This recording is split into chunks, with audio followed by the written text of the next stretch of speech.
शांति। हमारा आज का विषय है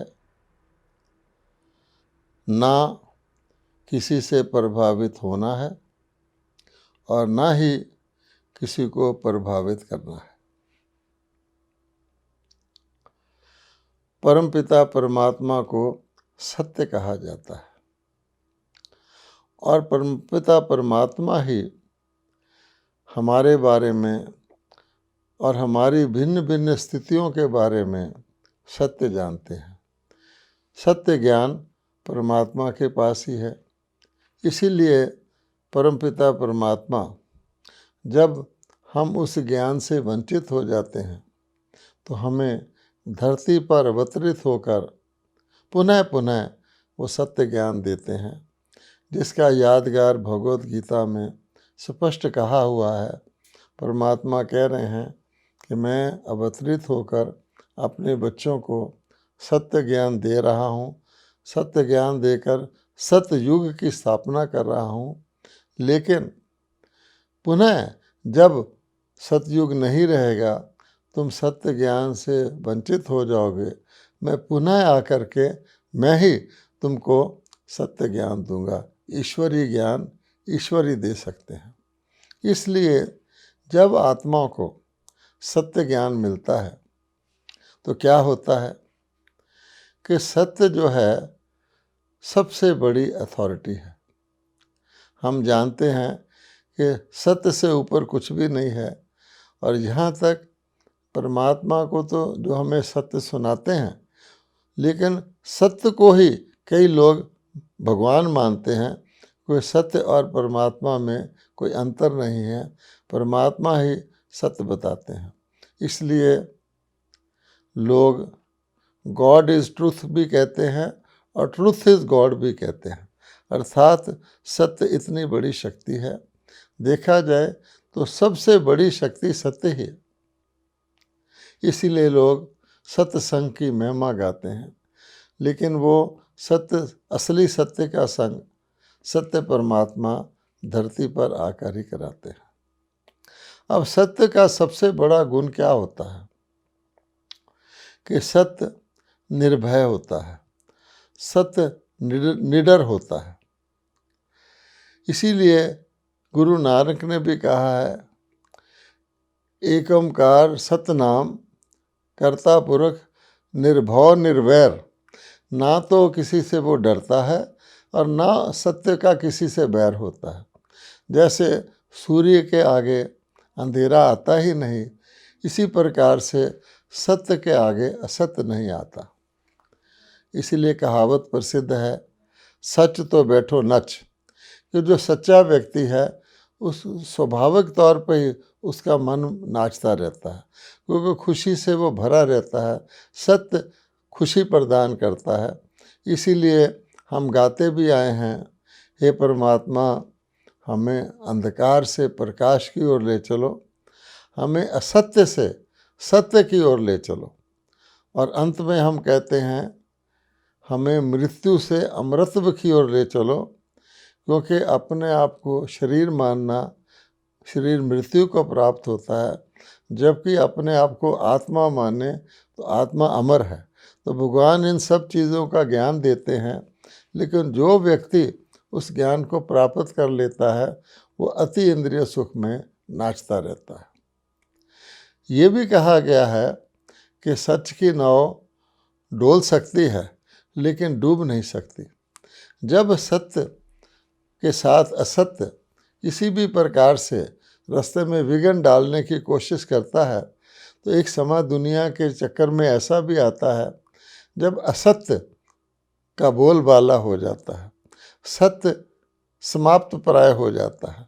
उस समय जब परमात्मा असली सत्य सुनाते हैं तो जो असत्य है वो सत्य का सामना करने की कोशिश करता है, जिसको लोगों ने देव असुर संग्राम कहा गया है। अर्थात सच्ची सत्य की शक्तियाँ और झूठ की शक्तियाँ, पाप की शक्तियाँ आपस में मनुष्य आत्मा के मन के अंदर, बुद्धि के अंदर युद्ध करती हैं। लेकिन असली विजय अंत में सत्य की होती है। इसलिए कहा जाता है, सत्य तो बैठो नच। ट्रुथ शैल प्रिवेल और सत्यमेव जयते। इसलिए कहा जाता है कि इस प्रकार की परीक्षा आ भी जाए, सत्य के टेस्ट रास्ते में बहुत आते हैं, लेकिन विजय आखिर सत्य की ही होती है। इसलिए जो सच होता है उसकी दूसरी खूबी ये होती है कि उसको कोई प्रूफ नहीं चाहिए, अपने आप को सिद्ध करने की कोशिश करना। झूठ अपने आप को सिद्ध करने की कोशिश करता है। झूठा व्यक्ति 99 प्रकार की दलीलें देता है कि मैं सच्चा हूँ। अगर अंधेरे को साबित करना हो कि मैं रोशनी हूँ, उसको वकालत करनी पड़ती है। लेकिन रोशनी जब प्रकट है, जब सूर्य निकला हुआ है, तो सूर्य को ये सिद्ध करने की कोशिश नहीं करनी पड़ती कि मैं रोशनी दे रहा हूँ। हर व्यक्ति उसको समझता है, अनुभव करता है। इसलिए कहा गया है सत्य स्वयं सिद्धा होता है। सत्य अपने आप को ही सिद्ध कर देता है, किसी अन्य प्रकार से सत्य को सिद्ध करने की आवश्यकता नहीं होती। इसलिए आप देखेंगे कि छोटे बच्चे भोले भाले होते हैं, उनको सच झूठ का पता नहीं होता, अंदर बाहर अलग नहीं होता उनका, छल प्रेम को वो जानते ही नहीं हैं, भेदभाव नहीं जानते हैं। इसलिए आप देखेंगे कि छोटे बच्चों के अंदर कितनी खुशी रहती है। लोग ये कहते हैं कि बच्चा भगवान का रूप है, अर्थात उसके अंदर सत्य स्वरूप है।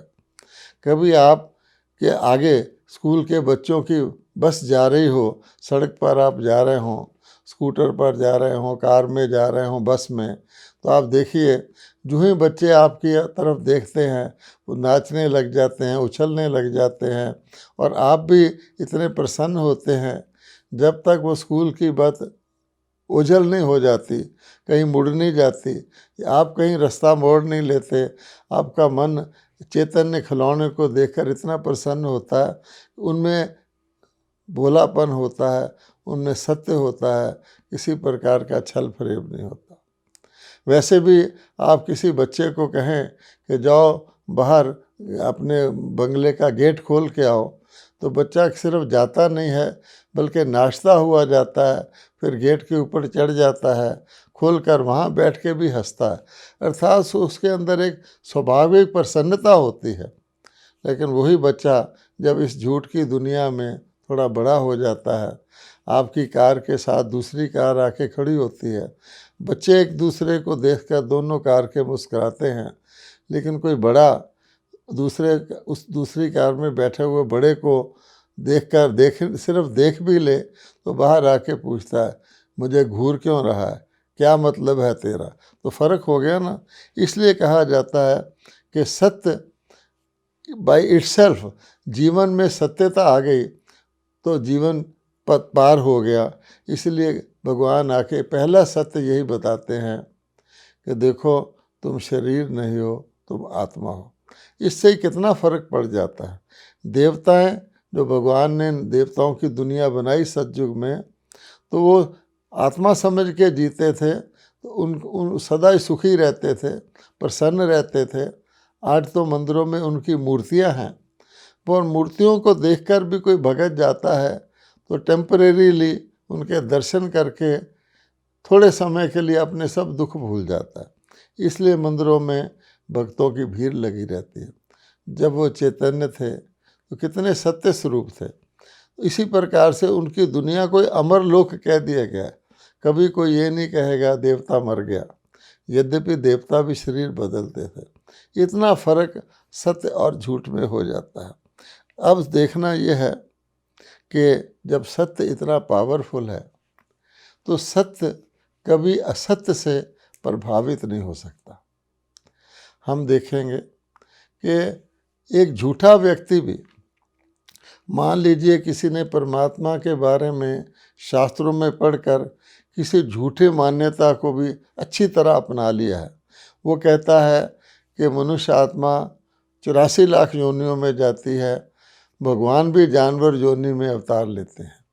यद्यपि ईश्वरीय ज्ञान के अनुसार ये दोनों मान्यताएं सत्य नहीं हैं, लेकिन वो अपने झूठ में इतना पक्का होता है कि कोई कुछ भी कह दे। वो कहे ब्रह्मा जी भी उतर आए कि ऐसा नहीं है, शास्त्रों में लिखा है ब्रह्मा भी उतर आए तो कई बात नहीं मानते, क्योंकि उनके मन में शास्त्रों की वह बात पक्की है।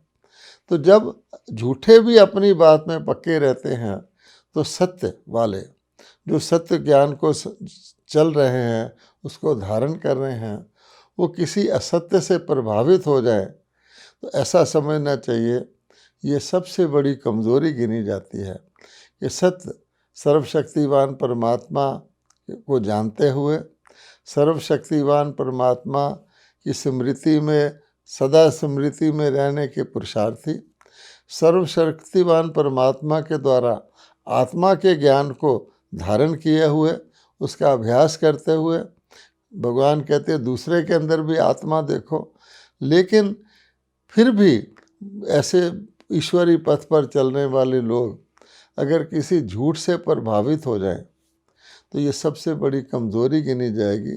इसको जल्दी से जल्दी दूर करना चाहिए, क्योंकि झूठ कितना भी अपना पोंप दिखाए, भपका दिखाए, झूठ तो झूठ ही रहता है।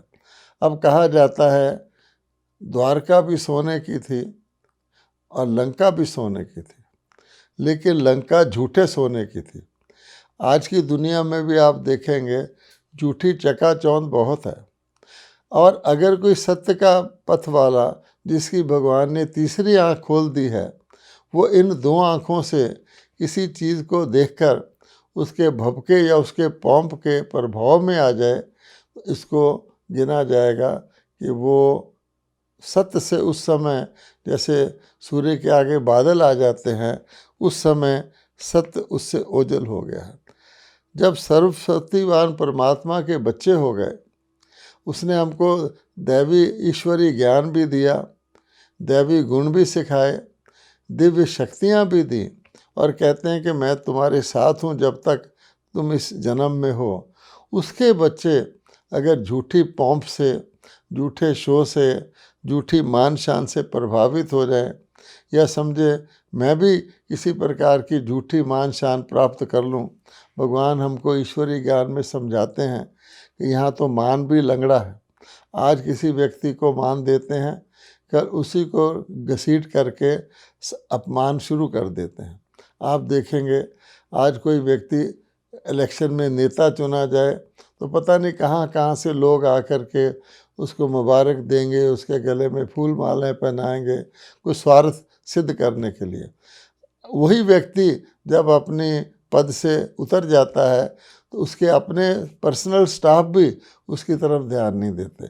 इसको कहते हैं लंगड़ा मान। और अपने ही साथी को हम सब जानते हैं, आया राम गया राम की बात करते हैं, अपने साथी की तरफ पीठ मोड़ लेते हैं अर्थात। लेकिन सत्य ऐसा कभी नहीं करता, तोड़ना असत्य का काम है।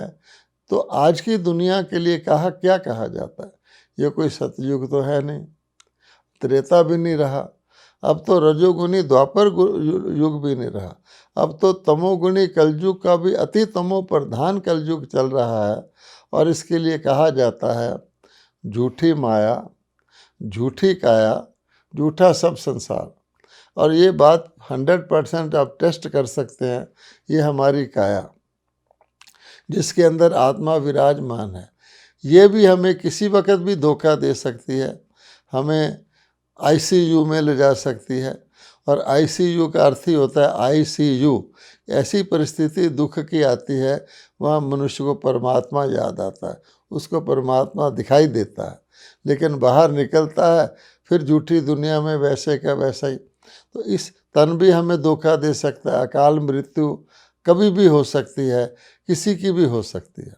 तो ऐसी दुनिया जहाँ किसी को भी कभी भी कुछ भी हो सकता है, झूठी दुनिया, उसके अंदर व्यक्ति लुभायमान हो जाए या उस दुनिया से प्रभावित हो जाए, उस दुनिया में मान शान ढूंढे, या उस दुनिया के बड़े भवनों को देखकर, या बढ़िया बढ़िया वाहनों को देखकर, या बढ़िया बढ़िया वस्त्रों को देखकर उसके प्रभाव में आ जाए।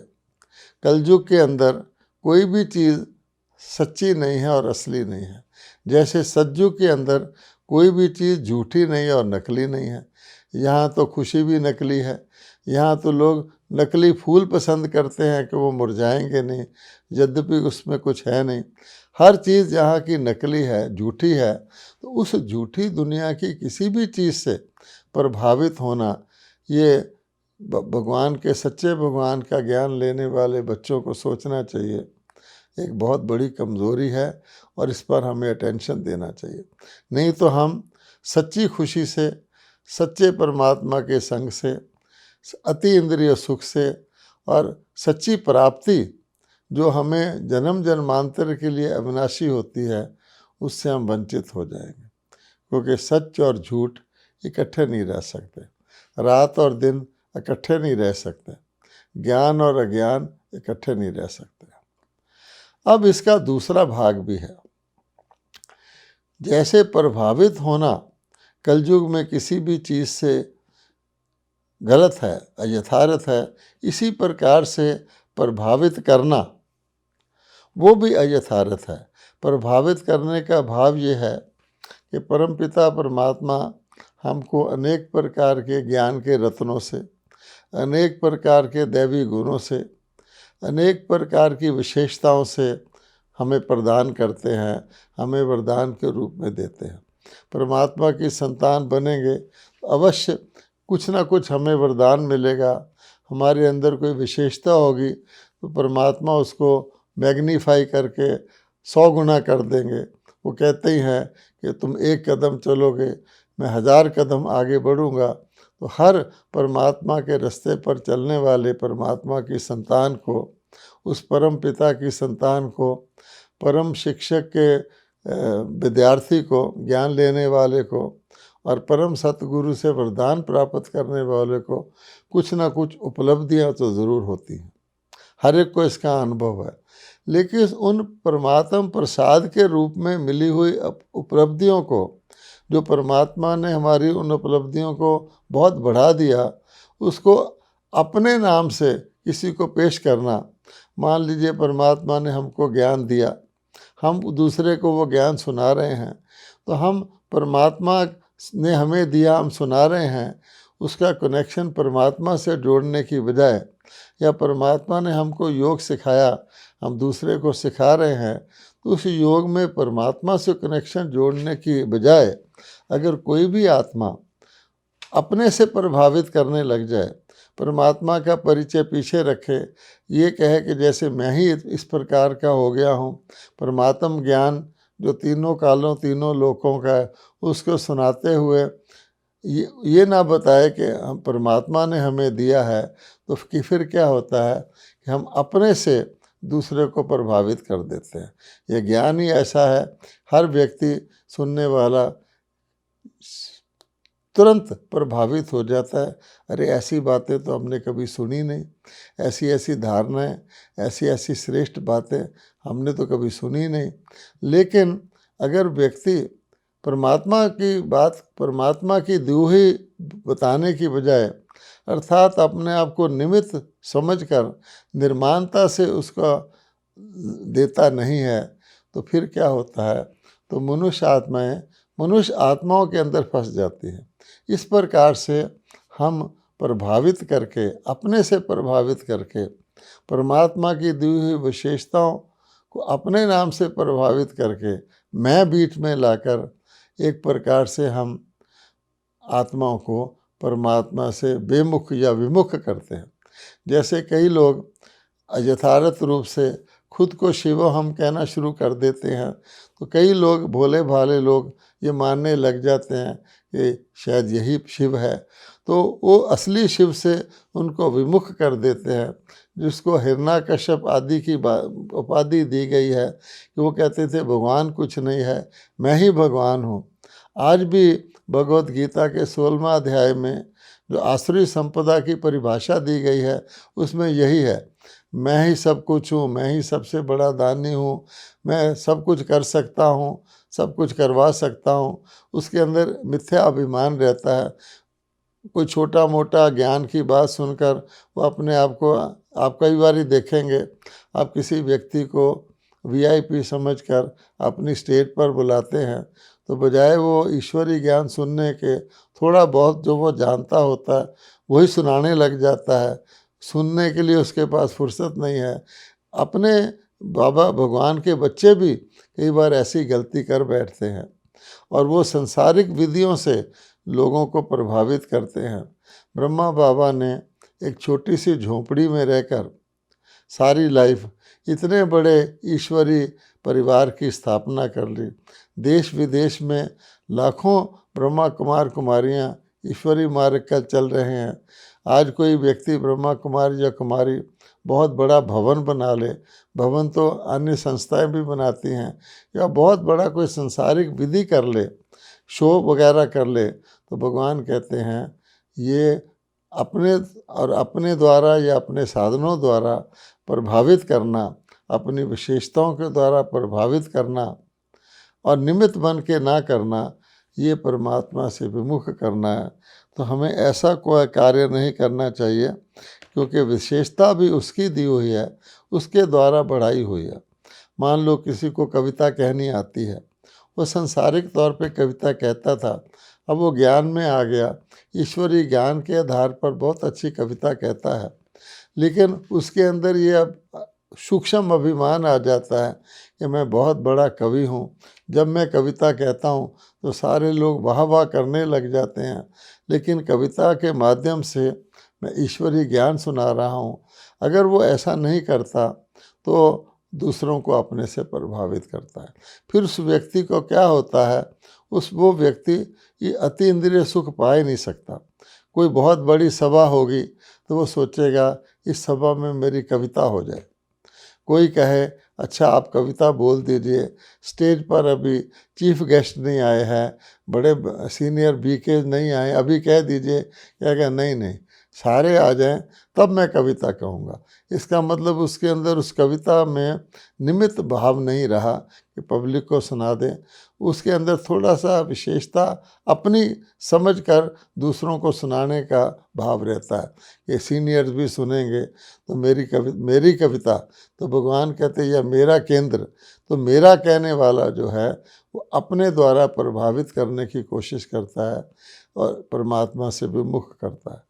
तो दोनों हालत में ना हमें प्रभावित होना है कलयुग में किसी चीज़ से, ना हमें अपने द्वारा किसी को प्रभावित करना है, नहीं तो फिर हम परमात्मा से विमुख होने का या विमुख करने का उल्टा कार्य कर देंगे, जिसको कहा जाता है ईश्वरीय मार्ग में विघ्न स्वरूप बनेंगे, सेवा की बजाय डिससर्विस कर देंगे। इससे हमें सावधान रहना है। ओम शांति।